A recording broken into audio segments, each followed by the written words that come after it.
Hi folks, Scott here. Just thinking about the way I feel right now, and for those who know me, I'm subject to depression, and I've often thought, well, how do you get those thoughts out and feelings out? Sometimes there's somebody you can talk to, somebody you can confide in, but there's nothing that really understands the feeling unless that particular person owns the feeling. So anyway, I own this right now, and I'm in the middle of one that's close to as bad as they get, I guess. And you know, I suppose in some ways I'd be reaching out, and that's the feelings. Like I need to reach out, but aside from God, there's nobody to reach to, and even God teaches us in whatever form of recovery or rehabilitation mode or therapeutic mode that we use, that don't try and do it alone, and that goes for anything emotional, I think. But just to give you some thoughts about what it feels like, and I've been diagnosed, well, both with the PTSD and chronic depressive disorder, and I think the disorder in this case, it came basically from a year-long treatment of melanoma, metastatic skin cancer, some years ago. And I'm lucky to be alive, really, because once, as we all know, cancers have become metastatic and they've spread, that your chances are pretty slim. But anyway, that spreading in my case was in 1998, when we had some lymph nodes and other things cut out and so on from a recurring cancer. But I'm still here. 1998, it'll be almost 20 years soon. But anyway, the massive interferon treatments for a full year after putting 6 needles a week in myself for a long time, and the original 5 days a week of the humongous doses and the chemo room at the hospital. And anyway, anyone who knows that trip knows that it's not an easy one, and for most, matter of fact, many who I've met were not able to continue the program for more than a very short time. Anyway, I got through 11 months of it, and that's not a pride issue. It was rough, but anyway, I was kind of left with a neurotransmitter burnout kind of situation, where part of my cognitive skills were taken away from me in that, and I've managed quite well in many respects since then, and I've been able to come alongside some people who sort of fall into a similar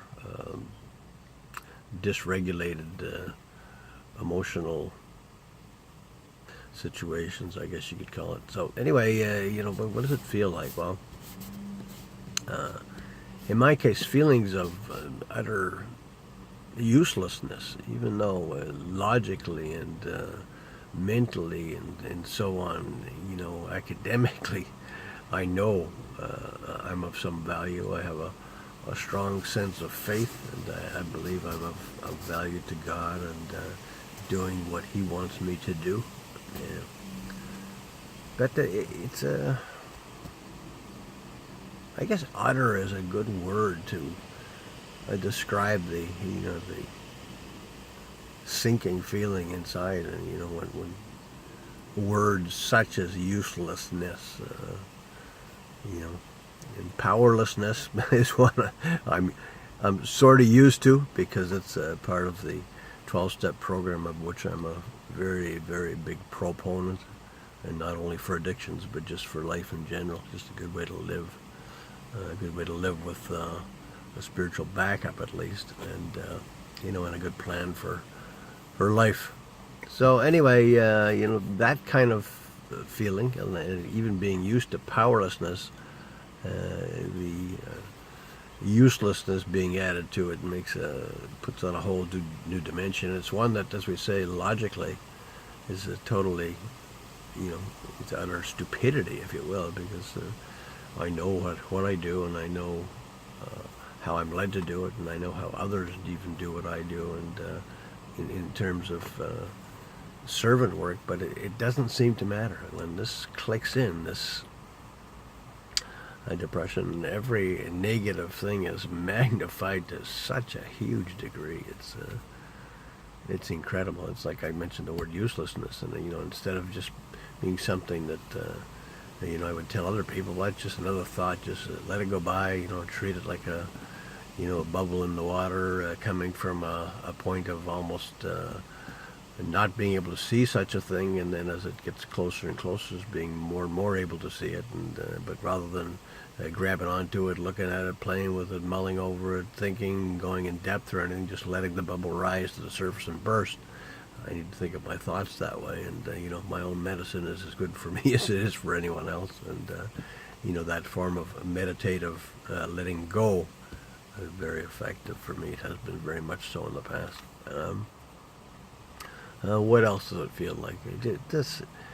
In this case, and just to think of what might trigger some of these things, I've just gone through a cold, and a pretty good one that it's kind of hanging on to the summer cold, and I'm not used to colds. I get them, now and then, but seldom, sort of thing. And anyway, this one's hung on. It's kind of moved into my throat, and I'm sure I'm far from contagious or anything, but just hanging around. It just keeps hanging around, and and I have this recurring problem with my right eye, and it flared up, and it just kind of gets into just a very uncomfortable situation, and any light, which I love, which I exist for, being in this depressive state, any amount of light causes both eyes to close. The other, of course, sympathetic with the one that's wounded, and so I sit there with these physical things, and unable to just get out and run, and not physically, but just move effectively without having to pull over every so often. And so that's just a simple thing, but maybe the cold and all the things that go around it have something to do with it. And in my case, a situation, in my family that's very uncomfortable for me, and I can't discuss it. But just something that is not going to change, and I have to learn. I have to learn that I don't have to even try to change anything, and the best thing I can do is my advice about the form of meditation that allows thoughts to go by rather than hang on to them, and have them hold up the whole line of thoughts that's naturally just coming to me. I need to take that in all respects and just let things go. And I guess that's what I'm trying to do, even in sitting here looking at myself on the little screen of my phone, and talking to you via YouTube. And what else goes with the feeling, depressed feeling, that maybe I've done enough, and that was another thought that came to me, and it's kind of contradictory, but it just, in my head, it made sense. Well, maybe it's time to really retire, and I mentioned the magnification part of this thing too, and my wife and I were coming back from a movie late last evening, and a wonderful movie that we really enjoyed together, and Wind River, by the way, if you get a chance to see it, great movie, and just some little thing, I don't remember even what it was, but it's something that called for me being scolded, if you will,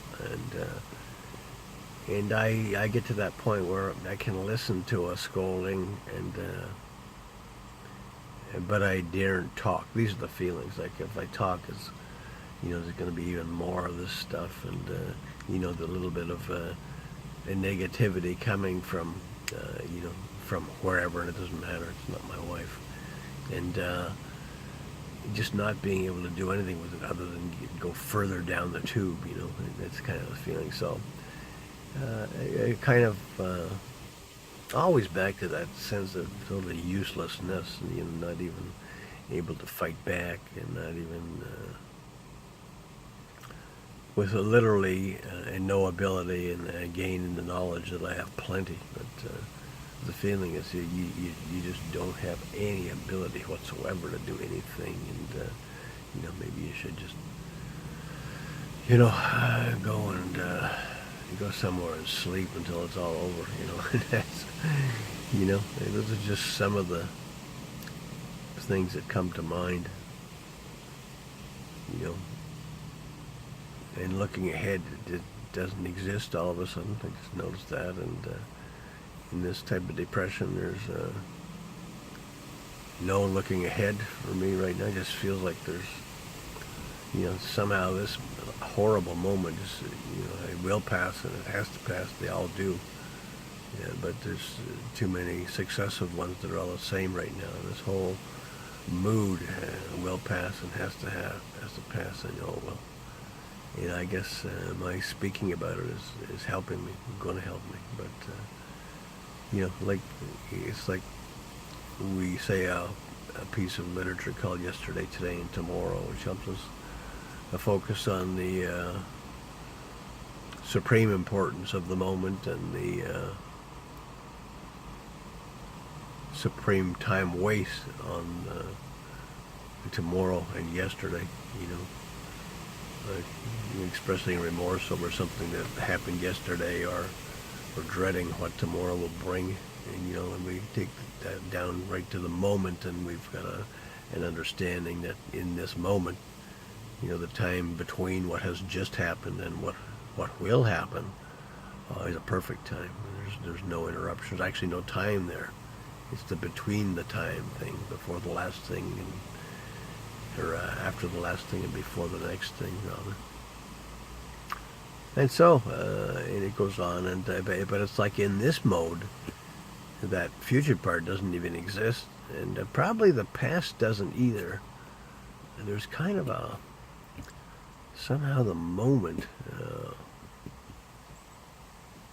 even though it's timeless, seems to be hanging on to something. There's something between the last thing I've done and the next thing I'm going to do.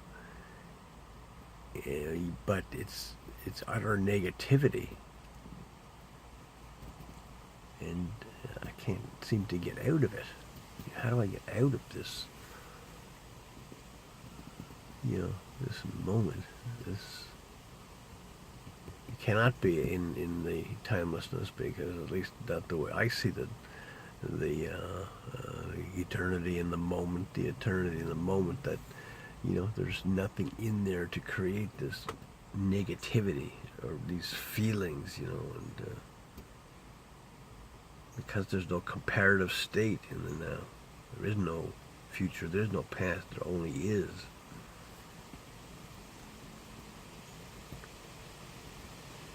So I have to let it go. Whatever it is, between the last thing and the next thing, just a moment in time, and yes, this too shall pass, another favorite slogan of the program. But folks, I don't know. Sometimes I like to maybe hear what others, what they feel, just somehow try to describe it. I think it might help others. And I honestly hope that some of those words in the last 14 plus minutes will have some effect on somebody. That somebody will, for whatever reason, listen if they're the ones, or if that's the one who needs to listen. And I don't know whether that's just so that we don't have to be alone in that. That's probably what it is.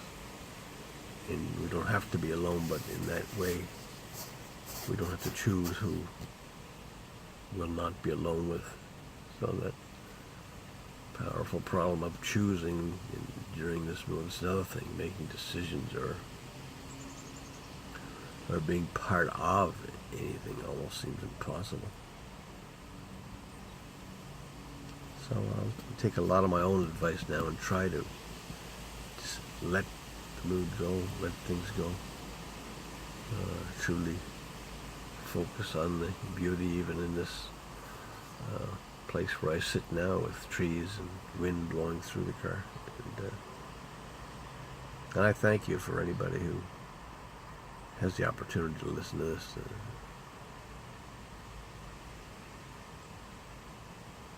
And I pray to God that no one who listens to it really has to feel this stuff. But if they do, that they'll find a way to share some of it somehow. Because I believe sharing lightens all loads. And that's why we formed Sharing the Burden.